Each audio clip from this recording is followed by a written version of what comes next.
कहानी के शुरू में हम स्कूल में कुछ बच्चों को देखते हैं। इन्हीं में रूबी भी थी, जो सब बच्चों के साथ बैठी खाना खा रही थी। तभी अचानक से उधर एक बच्ची की आंखें नीली हो जाती हैं और वो कांपने लगती है, जिसके बाद वो नीचे गिर गई थी और थोड़ी ही देर बाद उसकी मौत हो जाती है। किसी को कुछ समझ नहीं आता कि उसके साथ क्या हुआ। सभी घबरा गए थे। इसके बाद हमें पता चलता है कि ये एक वायरस है जो सिर्फ बच्चों में फैल रहा है। साइंटिस्ट इसको हल करने की कोशिश कर रहे हैं, पर अभी तक इस वायरस का कोई तोड़ सामने नहीं आया। और इसी तरह वक्त के साथ साथ 90% बच्चे इस वायरस का शिकार होकर मर जाते हैं। जिसके बाद हमें अमेरिका के प्रेसिडेंट दिखाए जाते हैं, जो बताते हैं कि इनका बेटा भी इस वायरस की लपेट में है। सब साइंटिस्ट डॉक्टर मिलकर इसका हल निकाल रहे हैं। उन्हें उम्मीद है कि उनका बेटा और बाकी सब बच्चे ठीक हो जाएंगे। प्रेसिडेंट कहते हैं कि अगर आप लोगों को कोई भी बच्चा ऐसा बीमार नजर आता है तो जल्द उसको सीडीसी डिपार्टमेंट में भेज दें, जिधर साइंटिस्ट और डॉक्टर मिलकर उनका इलाज करेंगे। We will find a cure and we will save. अब इन्हीं बच्चों में से रूबी भी थी, जो इस वायरस का शिकार हो चुकी थी। उसका बर्थडे था। उसके मॉम डैड उसको काफी अच्छे से मनाते हैं और उसको बहुत अच्छे अच्छे तोहफे देते हैं,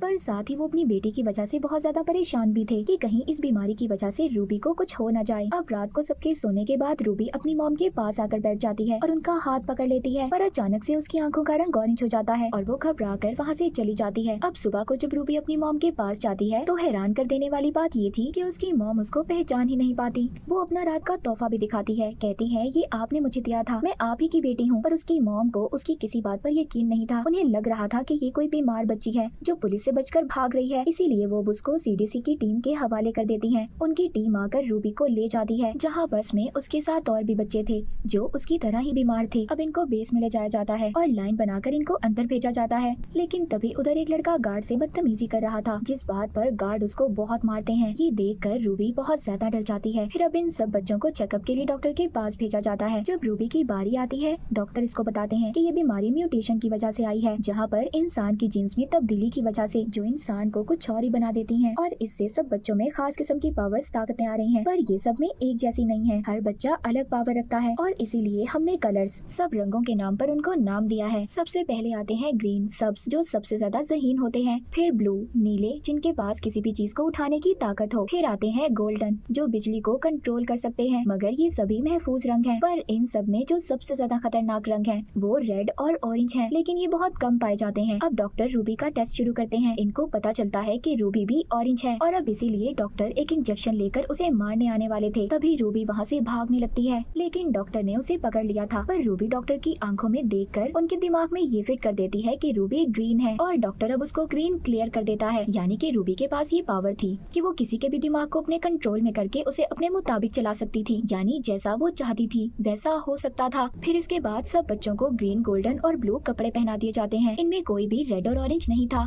क्योंकि उन्हें इन्होंने पहले ही मार दिया था। अब वक्त के साथ साथ रूबी थोड़ा बड़ी हो जाती है। वहाँ पर ये ग्रीन बच्चों के साथ रह रही थी। जो काम ज़हीन बच्चे आसानी से कर लेते थे, ये नहीं कर पाती थी क्योंकि ये तो ऑरेंज थी। एक दिन गार्ड को रूबी पर शक हो जाता है। अब खैर इनको वहाँ पर एक आवाज सुनाई जाती है। वो आवाज सिर्फ वहाँ पर रहने वाले खास लोग ही महसूस कर सकते थे, जिनमें पावर्स थी।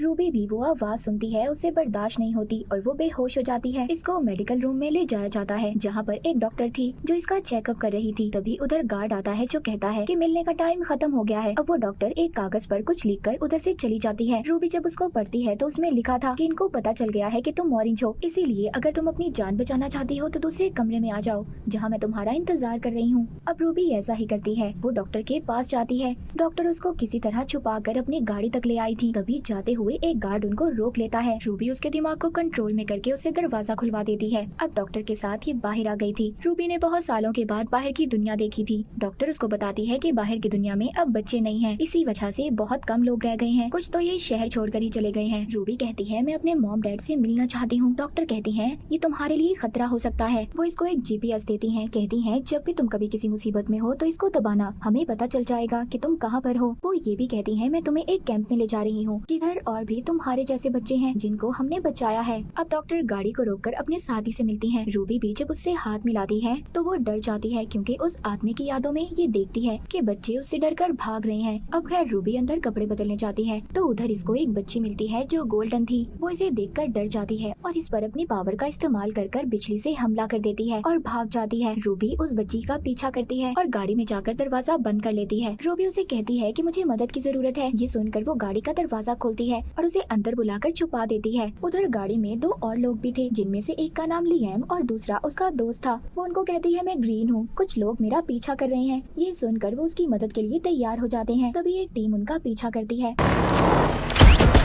उधर डॉक्टर और उसका साथी भी था जो उनका पीछा कर रहे थे। तभी लिएम उधर जो के ब्लू था, वो इनकी गाड़ियों को खराब कर देता है, जिस वजह से वो इनका पीछा नहीं कर पाते और ये बचकर निकल जाते हैं। अब ये एक जगह पर रुकते हैं। लिएम का दोस्त रूबी से कहता है, अगर तुम ग्रीन हो तो तुम किसी के लिए कोई खतरा नहीं हो, ऐसे क्यों बचकर भाग रही हो? जिस पर रूबी कहती है, अगर तुम मेरी मदद करना चाहते हो तो ठीक है, वरना मैं चली जाती हूँ। पर लिएम उसको रोक लेता है और कहता है, हम एक जगह पर जा रहे हैं जिधर ऑरेंज लड़का रहता है, जो हम जैसे सभी बच्चों को उधर कैंप में सबसे बचा कर रखता है, जिधर कोई खतरा नहीं होगा। अगर तुम चाहती हो तो तुम हमारे साथ चल सकती हो। रूबी भी उनके साथ चलने के लिए हाँ बोल देती है। अब रास्ते में रूबी लिएम से पूछती है कि तुम बेस से क्यों भागे थे? वो कहता है, गवर्नमेंट हम पर गलत तजुर्बे कर रही थी, हमारी एक आर्मी बनाना चाहती थी जिन्हें वो दुश्मन के खिलाफ इस्तेमाल करेंगे, इसीलिए मैं वहाँ से भाग आया। उधर कैंप में उस डॉक्टर को भी पकड़ लिया जाता है जिसने ये कहा था कि रूबी ग्रीन है, और फिर एक मास्क पहनकर लड़की आकर उधर डॉक्टर को मार देती है। हम देखते हैं रूबी जब रात को सो रही थी तभी उसका हाथ गलती से लिएम के हाथ पर लग जाता है। अब उसको लिएम की वो यादें दिखाई देती हैं कि कैसे वो बेस से भागा था। उसने अपने साथ साथ और भी बच्चों को बचाने की कोशिश की थी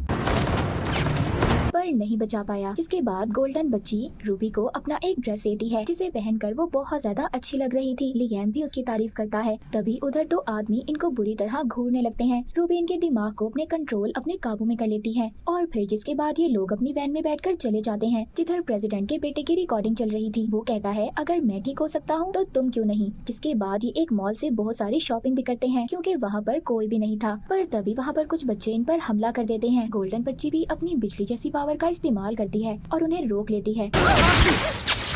अब वो बच्चे जो इन पर हमला कर रहे थे वो भी इनके जैसे थे, मतलब उनमें भी खास किस्म की पावर्स थी। वो कहते हैं, तुम्हारे ऊपर तो ट्रैकर्स लगे होंगे जिसकी वजह से हम भी पकड़े जा सकते हैं क्योंकि तुम बेस से भागे हो। खैर अब ये सब रात को बैठकर बहुत सारी बातें करते हैं। लिएम यहाँ पर ऑरेंज लड़के के बारे में भी इनसे पूछता है। कहता है, मैंने सुना है कि बच्चों को अपने पास रखकर सबसे बचाता है, हमें भी उधर जाना है, अगर तुम्हें उसका पता मालूम है तो हमें बताओ। वो बच्चे कहते हैं, ये खुफिया है, कोई भी उसका पता आसानी से नहीं जान पाता। तभी उधर रूबी में से एक बच्चे के दिमाग को कंट्रोल में करती है और वो उसका पता बता देता है जो कोड की शक्ल में था। लिएम का दोस्त जो बहुत ज़हीन था और ग्रीन था उसे समझने में लग जाता है, जिसमें उसका साथ रूबी भी दे रही थी। अब ये दोनों उसको समझ लेते हैं जिससे ये बहुत ज्यादा खुश थे।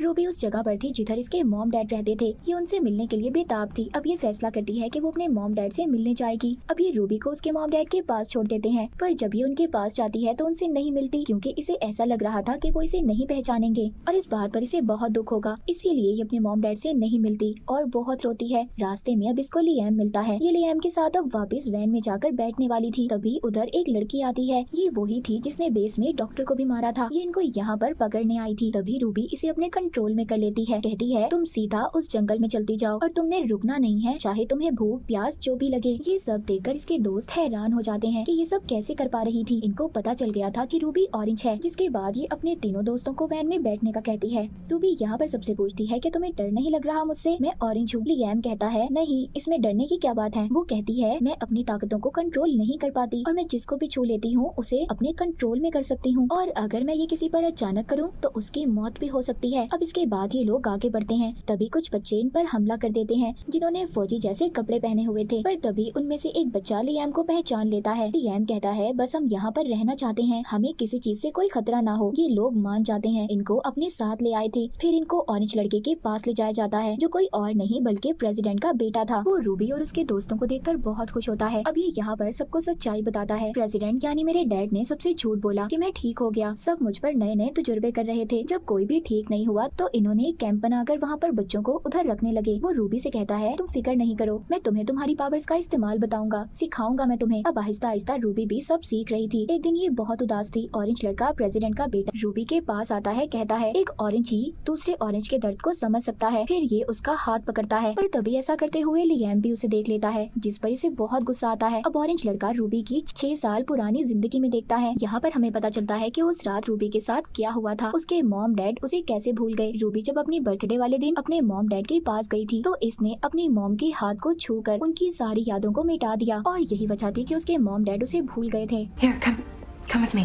ऑरेंज लड़का हैरान हो जाता है, कहता है ऐसा करना तो मुझे भी नहीं आता। वो कहता है ये सब तो मेरे पास भी नहीं है, क्या तुम मुझे सिखा दोगी? वो कहती है मैं नहीं जानती ये मैं कैसे कर लेती हूँ और इसी गलती की वजह से मैंने अपने मॉम डैड को खो दिया। अब जब रूबी लियाम से मिलती है तो वो इससे काफी नाराज था, कहता है मैं जानता हूँ तुम दोनों के दरमियान क्या चल रहा है। रूबी कहती है ऐसा कुछ नहीं है और हम दोनों भी कभी नहीं मिल सकते क्योंकि मुझे डर है मैं तुम्हारे साथ भी वही ना कर दूं जो मैंने अपने मॉम डैड के साथ किया। ये कहकर वो वहाँ से चली जाती है। अब ये लियाम के दोस्त के पास आती है जो झील के किनारे बैठा था। वो रूबी से कहता है इधर भी मुझे वही सब लगता है जैसा बेस में था, हम इधर भी महफूज नहीं है। दूसरी तरफ ऑरेंज लड़का अपने लैपटॉप पर किसी को कुछ बता रहा था कि इधर कितने ब्लू हैं और कितने ऑरेंज हैं। तभी उधर रूबी आ जाती है जिसे देखकर ये अपना लैपटॉप बंद कर देता है। ये भी इससे लैपटॉप ही लेने आई थी ताकि इसका दोस्त अपने घर वालों से राब्ता कर सके। पर यहाँ पर ये इसे एक डील करता है, कहता है कि अगर तुम मुझे ये पावर सिखाओ कि लोगों के दिमाग में जाकर उनकी याद को कैसे मिटाते हैं तो मैं तुम्हें लैपटॉप दे दूंगा। ये भी हाँ बोल देती है। अब जब ये सब सिखा रही थी, जब ये अपनी आंखें खोलती है तो ऑरेंज लड़का उससे बदतमीजी कर रहा था। ये एक मुक्का मारकर यहाँ से भाग जाती है। बाहर जाकर बहुत रोती है। लियाम इससे पूछता है कि क्या हुआ, ये उसको सब बता देती है जिस पर लियाम को बहुत गुस्सा आता है। वो ऑरेंज लड़के को मारने आ रहा था। रूबी कहती है ये लड़ने का वक्त नहीं है, हम यहाँ पर महफूज नहीं है, हमें जल्दी यहाँ से जाना होगा। अब जब ये सब रात को यहाँ से भाग ही रहे थे तो उधर कैंप का जनरल आ जाता है।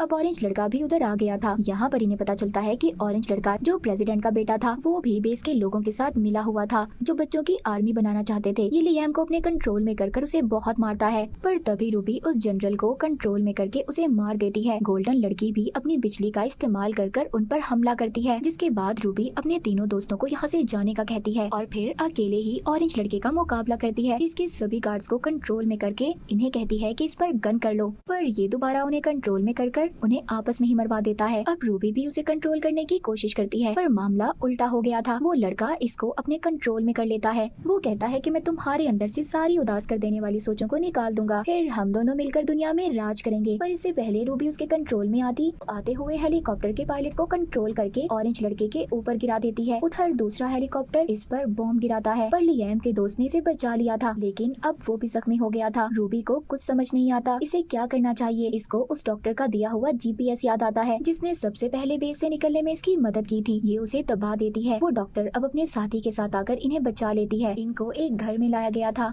अब जब रूबी को होश आता है तो वहाँ पर डॉक्टर बताती है तुम्हारा दोस्त हॉस्पिटल में है और लियाम वो यहाँ से जाना चाहता है, वो यहाँ पर नहीं रहना चाहता। डॉक्टर बताती है हम तुम्हारे दुश्मन नहीं हैं, हम बस प्रेसिडेंट को पकड़वाना चाहते हैं, उसका सच सामने लाना चाहते हैं कि वो बच्चों के साथ क्या कर रहा है। हमें इस मिशन में तुम्हारी जरूरत है, तुम यहाँ की लीडर बन सकती हो, पर लियाम तुम्हें अकेला नहीं छोड़ेगा। ये सुनकर अब रूबी लियाम के पास जाती है और उसे मिलती है। आखिरकार वो उसके करीब आ जाती है और आहिस्ता आहिस्ता उसके दिमाग से सारी यादों को निकाल देती है ताकि वो यहाँ से जा सके, उसकी जान को खतरा ना हो। अब जब लियाम की पुरानी यादें जा चुकी थी, वो डॉक्टर से पूछता है कि मैं कहाँ पर हूँ, जिस पर वो कहती है तुम हमारे पास हो, अगर जाना चाहते हो तो जा सकते हो। लियाम अब वहाँ से अपने घर की तरफ चला जाता है। रूबी को ये देखकर बुरा लग रहा था, उसे दुख हो रहा था कि वो उसे भूल गया है। उधर दूसरी तरफ ऑरेंज लड़का दिखाया जाता है जो अभी भी जिंदा था। उसके सामने उसकी आर्मी थी, वो सब बच्चे जिनको इसने अपने कंट्रोल में किया था। उधर दूसरी तरफ इसका मुकाबला करने के लिए रूबी तैयार थी, जो इसके बाद एक लौती ऑरेंज थी, यानी कि ये सिर्फ दो ही थे जो लोगों के दिमाग को कंट्रोल कर सकते थे।